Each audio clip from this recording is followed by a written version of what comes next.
ku tikiti y'ekibiina ekya National Unity Platform. Mulundi gugenda kubeera gwakubiri Robert Kyagulanyi Ssentamu Bobi Wine ng'ayagala okwanisiitinga General Yoweri Kaguta Museveni emabega abadde akulembedde emyaka egy'okunuukiriza kakati 40 yamaze okuba nti azzaayo nomination form zize Kyagulanyi wali ku party headquarters e Makerere Kavule. Kyagulanyi ono nga werekeddwako mukyala we Babula Itongo, omutabani Shadrack Mbogo ne ab'enganda abalala. Kakati mu move eno ngenda kubuulira kiyakoze yaleese ab'enganda z'abasibe b'ekibiina kya NUP ne bamuwerekera era wabaddewo enduulu ey'oluleekereeke wakati nga bamwaniriza ku kitebe Robert Kyagulanyi Ssentamu Bobi Wine. Akakiiko ak'ebyokulonda kakulembera mukyala Harriet Chemutayi ye chairperson owa NUP Election Management Committee bagenze maaso n'okweka nti bayaniriza principal wakati mu kitiibwa. Kakati mu ebyo byagenze maaso n'okweka nti yawaddeyo mwemu abadde academic credentials ze, ebitabo bye yasoma kwenkana ki oba empapula ze ez'obuyigirize. Kyagulanyi yabadde alina okulaga party membership card ye. Sebo taba kujja naye babadde bajja mugoba. Yabadde alina okulaga party membership card n'agireeta. Kati ne form interest form eziraga ekifo kyabadde ayagala. Era esinzidde wano n'alaga nti mwetegefu nnyo okwata bendera y'ekibiina kya NUP singa NUP enaabeera esiimye. Singa NUP enaabeera esiimye. Kitegeeza nti yinza obutasiima. Era nga bw'olaba NRM yinza obutasiima singa wabaawo omuntu omulala mu byabufuzi bino bye batugamba. Okitegeera kubanga ebibiina bino byonna bitambula ku nkola gye bagamba nti ya demokrasiya. Kitegeeza nti okuteekawo omuntu okujja okunona empapula n'okuzizaawo babeera bataddewo omukisa nti buli muntu yenna asobola okujja. Kati wano ku lw'omukaaga tetunnaba kutegeera oba waliwo abantu abalala abagenda okujjayo empapula bavuganye General Museveni.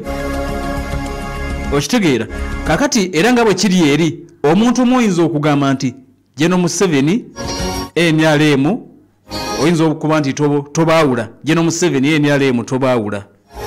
Kati era omuntu wayinza okulowooza nti naye gwe osobola okwawula NUP ne Kyagulanyi. NUP Kyagulanyi osobola okubaawula ne anyway bonna bagenda kuba basaba busabi. Bonna basaba busabi. Kakati Kyagulanyi ng'ayogerako n'abamawulire yategeezezza nti we are ready to go. Yes, mission yaffe yakukomya emyaka 40 akomaawo. Mission yakomya emyaka 40 of Minister Museveni okulaba nti bannayuganda abali mu busibe tubataasa. Operation and suffering bikoma. Ebiyina okukoma bikoma. Omanyi bw'oba munnabyabufuzi, yes, munnabyabufuzi yenna nga tosobola kumatiza bantu ne bw'obeera olimba ne bw'obeera munnabyabufuzi olina ati asooka mu kubeera munnabyabufuzi politician olina okuba nga osobola okukakasa abantu ne bw'obeera omanyi kyogenda obagamba tekijja kusoboka gwe bakakase. Okitegeera temujjukira owakotapini n'amujjukira yagamba nti njirina evaamu na nnyondo kati njirese ngenda kuulayo kotapini mu nnyondo. Ezo zibadde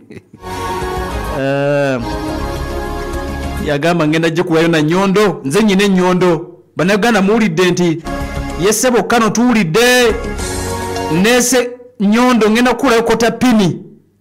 Annaye kotapini ndabika ekyalimu naye abantu bo yabagamba nti ngenda gye kulayo mwe mumpagire era ne bamuwagira okamala.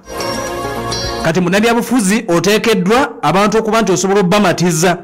Kyagulanyi wakati mu kwogera nga amaze okuteekayo empapula n'okusaba NUP muwe card yagambye nti yes, I'm ready to go again. Mission yaffe akoma kwana.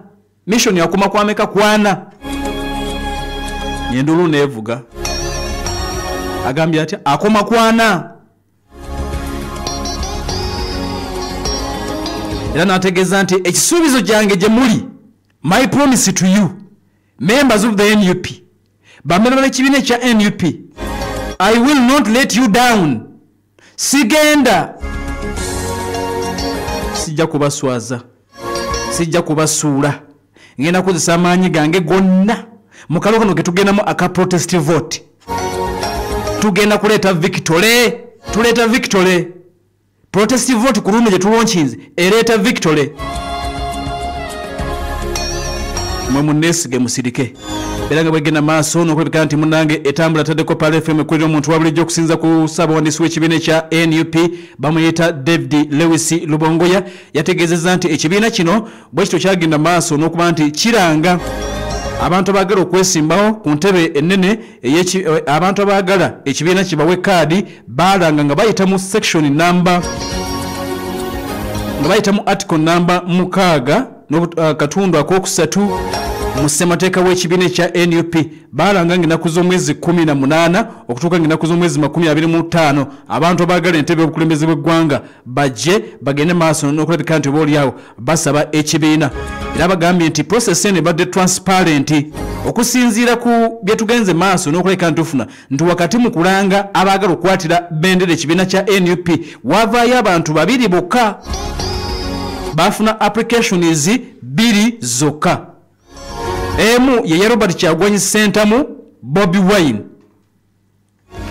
NUP bwe yagamba nti abaagala kaadi y'ekibiina ku bwa president mujje wavaayo abantu 2 wakati w'ennaku z'omwezi nga 18 nibo baatuukidde olunaku olwajjo nga 25 abantu abo 2 omu nga ye Kyagulanyi Robert Ssentamu era yazze olunaku oluyise omulala yabadde mukyala NUP egamba nti mwabaddemu omukyala omu eyasaba ekibiina kya NUP kimwe flag abakikwatira bendera kyokka nti bagenza okwetegereza ng'ono requirement teziwera ebisaanyizo nga tebiwera ne bamudisqualifying bw'atyo Kyagulanyi Robert Ssentamu n'agenda maaso n'okulabika nti ya imaginze okusinza ku biriwo Kyagulanyi Robert Ssentamu bw'atyo yavuddeyo nga talina amuvuganyizza era kitegeeza nti mu butongole yagenda okukwata bendera ekibiina kya National Unity Platform jjukira nti ne bwali